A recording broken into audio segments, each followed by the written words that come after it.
You ask Tiger to solve. This deals with linear equations with one unknown. The final result is x equals 11. Let's solve it step by step.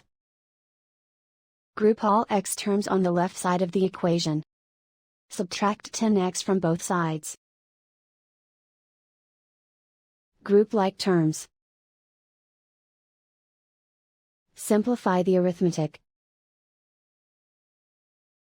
Group like terms. Simplify the arithmetic. Group all constants on the right side of the equation. Subtract 20 from both sides. Simplify the arithmetic.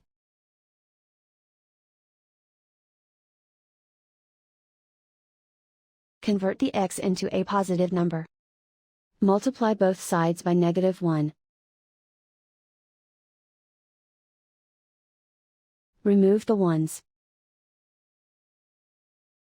Simplify the arithmetic.